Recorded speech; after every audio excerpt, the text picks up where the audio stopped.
के सीईओज और अन्य अधिकारीगण और उपस्थित बहनों और भाइयों, आज का दिन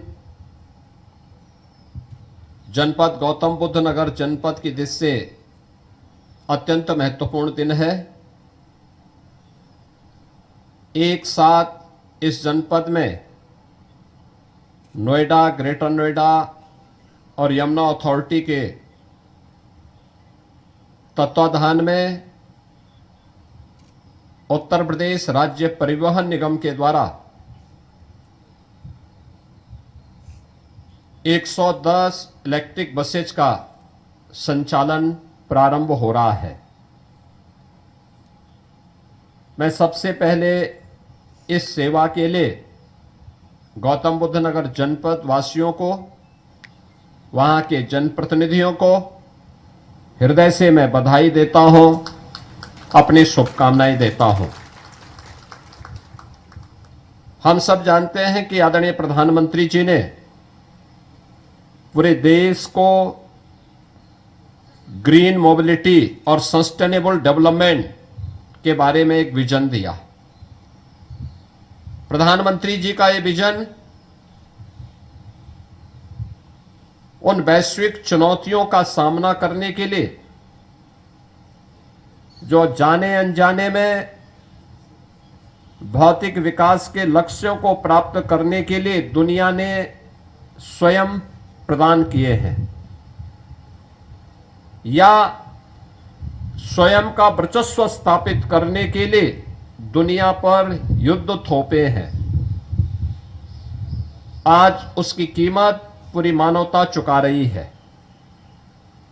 ग्लोबल वार्मिंग, जलवायु परिवर्तन,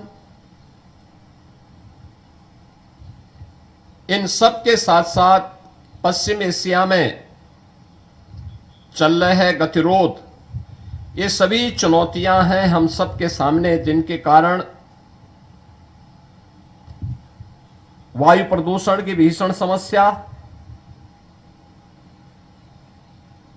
अतिवृष्टि, अनावृष्टि, ओलावृष्टि, इन सब का सामना पूरी दुनिया को करना पड़ रहा है। और इसीलिए इन सब बातों को ध्यान में रख करके प्रधानमंत्री जी के विजन को जमीनी धरातल पर उतारने के लिए जब 15 जून से भारत का सबसे बड़े एयरपोर्ट के संचालन का कार्य प्रारंभ होने जा रहा है, तो नोएडा इंटरनेशनल एयरपोर्ट के सुचारू वायु सेवा की दृष्टि से आने वाले जाने वाले श्रद्धालु जनों, नागरिकों और यात्रियों की सुविधा को ध्यान में रखते हुए और देश के सबसे बड़े आईटी एंड इलेक्ट्रॉनिक्स के हब में नेट जीरो के लक्ष्य को प्राप्त किया जा सके, इस दिशा में यह प्रयास तीनों अथॉरिटी ने मिलकर के उत्तर प्रदेश परिवहन निगम के माध्यम से प्रारंभ किया है। मैं इस प्रयास के लिए तीनों अथॉरिटी के साथ साथ परिवहन निगम को इस सेवा को शुभारंभ करने के लिए हृदय से धन्यवाद देता हूं। आज आप जानते हैं कि नोएडा, ग्रेटर नोएडा और यमुना अथॉरिटी या IT, electronics, data centre, startups, semiconductor और अन्य औद्योगिक गतिविधियों के देश के अंदर एक बड़े केंद्र के रूप में उभरा है। स्वाभाविक रूप से दुनिया की बड़ी बड़ी कंपनियों को वहां लाने के लिए वहां पर पर्यावरण अनुकूल परिवहन आज समय की मांग है और पर्यावरण अनुकूल समय वहां पे परिवहन की आवश्यकता को ध्यान में रख करके वहां पे मेट्रो का संचालन हमने कुछ क्षेत्रों में प्रारंभ किया है। लेकिन नोएडा इंटरनेशनल एयरपोर्ट के साथ जब तक मेट्रो का संचालन होता है तब तक या उसके बाद भी लास्ट माइल कनेक्टिविटी की दृष्टि से इलेक्ट्रिक बस का संचालन एक महत्वपूर्ण मील का पत्थर साबित होने जा रहा है और 110 बसेज का इलेक्ट्रिक बसेज का संचालन 15 जून तक ये इन तीनों अथॉरिटी के द्वारा प्रारंभ होगा और धीरे धीरे इसकी मांग के अनुरूप इसमें बढ़ोतरी करके 500 इलेक्ट्रिक बसेस का संचालन अकेले इन तीनों अथॉरिटी के माध्यम से गौतम बुद्ध नगर जनपद के अंदर करने के एक बड़े लक्ष्य को लेकर के हम आगे बढ़े हैं। नए भारत के नए उत्तर प्रदेश में आज आपको परिवर्तन देखने को मिल रहा होगा। 2017 के पहले का उत्तर प्रदेश और 2017 के बाद का उत्तर प्रदेश। 2017 के पहले टूटी हुई सड़कें, नदारद बिजली, अराजकतापूर्ण वातावरण, सुरक्षा का कोई पुरसा हाल नहीं, प्रदेश के अंदर चारों ओर अव्यवस्था और अराजकता के इस वातावरण में प्रदेश के नागरिकों के सामने पहचान का एक संकट खड़ा हुआ था।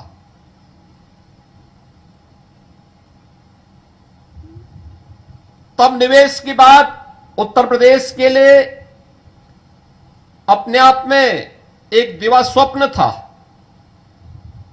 2017 के बाद का उत्तर प्रदेश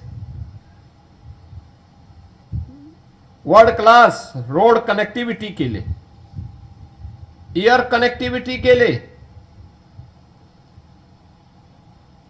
जाना जाता है। आज आप देख रहे होंगे देश के अंदर सबसे अच्छा रोड नेटवर्क इस समय उत्तर प्रदेश के पास है।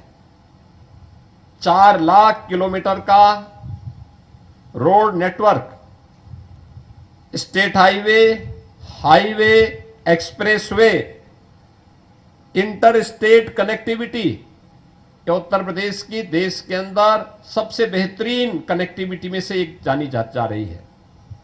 ये परिवर्तन 9 वर्ष के अंदर डबल इंजन की सरकार ने किया।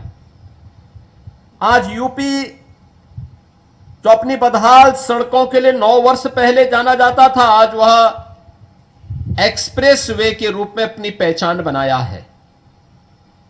जो भी व्यक्ति गंगा एक्सप्रेस वे से चल रहा है, मेरठ से प्रयागराज के बीच गंगा एक्सप्रेसवे, हम लोगों ने 2019 के प्रयागराज कुंभ में इसकी घोषणा की थी, कैबिनेट ने इसकी घोषणा की थी। आज जो भी इस एक्सप्रेसवे से चलता है, एक बार उसको एहसास होता है कि क्या ये वही उत्तर प्रदेश है जिस उत्तर प्रदेश में पहले सड़क और गड्ढे का पता नहीं लगता था। Purvanchal expressway, Bundelkhand expressway, Gorakhpur link expressway, Delhi Meerut 12 लेन का एक्सप्रेसवे, या अभी कुछ ही दिनों के बाद लखनऊ कानपुर के बीच में बने हुए लखनऊ कानपुर का एक्सप्रेसवे, जिसका बहुत शीघ्र लोकार्पण होने जा रहा है। ये नए उत्तर प्रदेश की एक नई पहचान बने हैं। कोई सोचता था कि यूपी के अंदर एयर कनेक्टिविटी इतनी बेहतर हो पाएगी? प्रयागराज में मात्र 11 महीने के अंदर एयरपोर्ट बनकर के तैयार हुआ। जेवर देश का सबसे बड़ा एयरपोर्ट बनने जा रहा है।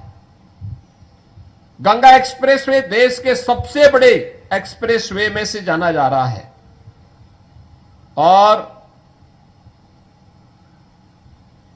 5 इंटरनेशनल एयरपोर्ट के साथ। आप सोचो ना, कभी त्रेता युग में भगवान श्री राम पुष्पक विमान से अयोध्या आए होंगे, लेकिन इसके बाद कभी अयोध्या वासियों को वायु सेवा प्राप्त नहीं हो पाई होगी। हजारों वर्षों तक अयोध्या उपेक्षित थी। आजादी के बाद भी लगातार अपमानित थी। आज अयोध्या में इंटरनेशनल एयरपोर्ट बन करके तैयार है और महर्षि वाल्मीकि को समर्पित एयरपोर्ट आज अयोध्या में संचालित हो रहा है। लखनऊ में इंटरनेशनल एयरपोर्ट, काशी में इंटरनेशनल एयरपोर्ट, कुशीनगर में इंटरनेशनल एयरपोर्ट और नोएडा जो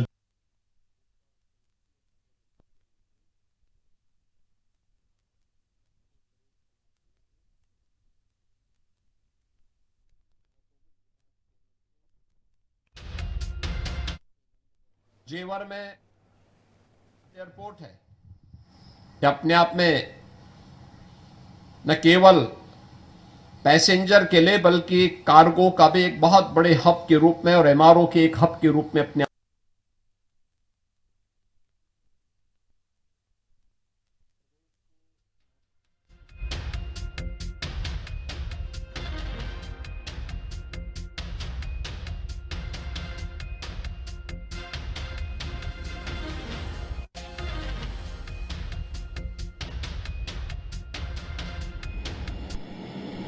समारोह में उपस्थित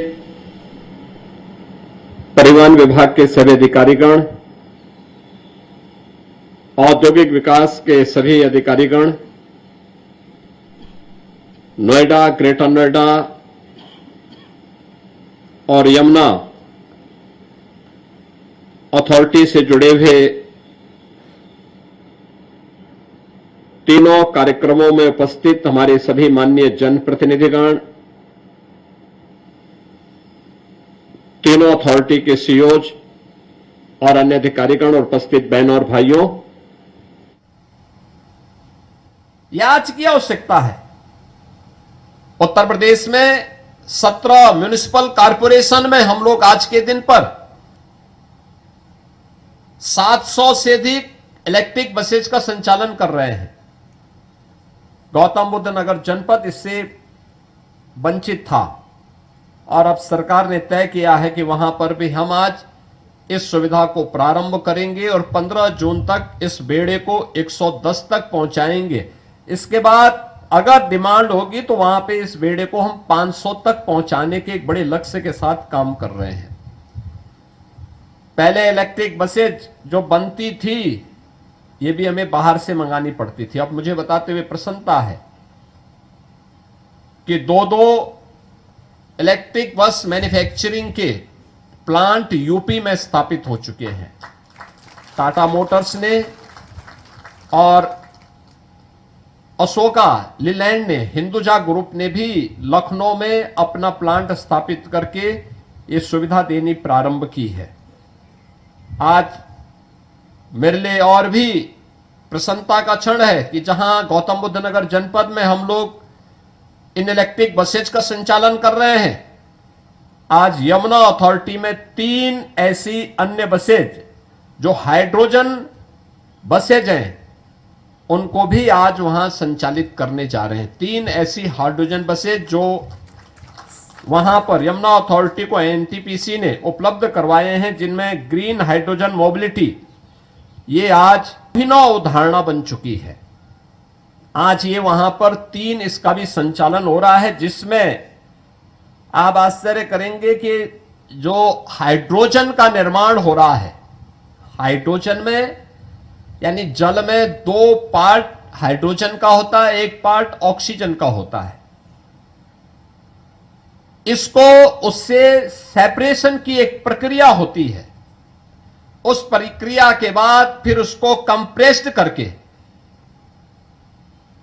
उसको सिलेंडर में पैकिंग करके फिर उसको हम उपयोग करते हैं। और ये सबसे अच्छी बात यह है कि इसमें जल कौन सा लिया जा रहा है, यानी ग्राउंड वाटर नहीं लिया जा रहा है, सरफेस वाटर भी कोई शुद्ध सरफेस वाटर नहीं लिया जा रहा है। इसमें सीवर का पानी लिया जा रहा है, उसी का ट्रीटमेंट करके फिर उसी से ऑक्सीजन अलग करके, यानी ऑक्सीजन को वायुमंडल में और हाइड्रोजन को कंप्रेस्ड करते हुए सिलेंडर में रखना। और इस पूरी प्रक्रिया को करने के लिए आज यहां पर यह प्रक्रिया वहां पर प्रारंभ हुई है hydrogen fuel cell electric buses में वहां पर भर करके फिर उन्हें संचालित करने की कार्रवाई भी आज 3 बसेज हम लोग वहां पर यमुना अथॉरिटी में, जहां पर जेवर एयरपोर्ट बना है, वहीं पर उसको संचालन करने की व्यवस्था कर रहे हैं। मेरा मानना है कि यह वायु प्रदूषण को कम करने, जहरीले वातावरण से समाज को बचाने के लिए, खासतौर पर बच्चों को, बुजुर्ग लोगों को, बीमार लोगों को बचाने में इसकी एक बड़ी भूमिका होगी। आज इन सभी सुविधाओं को आज एक साथ प्रारंभ करते हुए मुझे अत्यंत प्रसन्नता की अनुभूति हो रही है। प्रदेश सरकार ने इस दिशा में बहुत सारे कार्यक्रम आगे बढ़ाए हैं और खासतौर पर हम लोग जो वर्तमान में कर रहे हैं, नेट जीरो के लक्ष्य को प्राप्त करने के लिए प्रदेश ने पहले ही बहुत सारे कार्यक्रम अपने आगे बढ़ाए हैं। विश्व बैंक की मदद से हम लोगों ने 2741 करोड़ रुपए की लागत से Uttar Pradesh clean air management project UP camp को भी प्रारंभ किया है। इसके साथ ही हम लोगों ने प्रदेश के अंदर हमारे बहुत सारे ऐसे कार्यक्रम चल रहे हैं जो प्रदेश के अंदर नगरीय क्षेत्रों में स्ट्रीट लाइट, आज से 9 वर्ष पहले स्ट्रीट लाइट आप देखते रहे होंगे, सब हेलोजन जलते थे, बहुत ज्यादा ऊर्जा की आवश्यकता पड़ती थी और उसके कारण आप देखते रहे होंगे बहुत सारे कीड़े मकोड़े उन पे जब जलते थे तो भयंकर बदबू आती थी उसके नीचे खड़े होने पर। लेकिन अब हम लोगों ने एलईडी स्ट्रीट लाइट 2017 में लगभग 15 लाख से ऊपर एलईडी स्ट्रीट लाइट लगाई। उसने ऊर्जा की बचत भी की, कार्बन उत्सर्जन को भी कम किया और साथ साथ लोगों को एक जैसी लाइट भी उपलब्ध करवाने में उसने मदद की है। आज इस अवसर पर जब हम लोग ग्रीन मोबिलिटी, क्लीन मोबिलिटी के रूप में इस सेवा को प्रारंभ करने जा रहे हैं, मुझे विश्वास है कि हमारे परिवहन मंत्री जी, जिनका कि लोग अब नाम भी भूल जा रहे हैं, तो वे इसमें तेजी दिखाएंगे। प्रदेश भर में हम लोगों ने उनको गत वर्ष से ही 500 करोड़ रुपए दिया था। मैंने कहा था भी बसेज खरीद दो, अच्छी बसेज खरीद लोगे तो प्रदेश में चलेंगे। दोस्तों, हमने उनको एक पॉलिसी भी बनाने के लिए कहा था, वे गांव-गांव की कनेक्टिविटी के लिए आप बेरोजगार नौजवानों को लेकर के आइए, उनको बोलो बस खरीदें, इंसेंटिव दो, वे बस संचालन कराएं, उनको परमिट सिस्टम लागू करो। हम पता नहीं क्यों हमने कैद करके रख दिया है, लेकिन इसके लिए समय देना पड़ेगा। व्यक्ति को वहां पर पूरी मुस्तैदी के साथ जुड़ना पड़ेगा और मेरा मानना है कि हर व्यक्ति को अच्छी परिवहन की सेवा मिलनी चाहिए और परिवहन विभाग, जिसका बेड़ा तो बड़ा हो रहा है लेकिन उनके कार्य भी बड़े दिखने चाहिए। इस विश्वास के साथ मैं एक बार फिर से तीनों अथॉरिटी को इस निर्णय के लिए हृदय से धन्यवाद देता हूं और विश्वास करता हूं कि हम लोग तेजी के साथ इस बेड़े को आगे बढ़ा करके आने वाले समय में हर शहर, हर गांव को पेट्रोल मुक्त, डीजल मुक्त, ग्रीन मोबिलिटी, इलेक्ट्रिक सेवा के साथ जोड़ने का काम करेंगे। इन्हीं शब्दों के साथ मैं सभी जनप्रतिनिधियों को और गौतम बुद्ध नगर जनपद में उपस्थित सभी नागरिकों के प्रति भी अपनी शुभकामनाएं देते हुए वाणी को विराम देता हूं। धन्यवाद। जय हिंद। तो लखनऊ से आप सुन रहे थे सीएम योगी आदित्यनाथ को, जहां पर बड़ी सौगात आज उन्होंने दी है। ई बसों के सुगम सफर की सौगात उनकी ओर से दी गई है।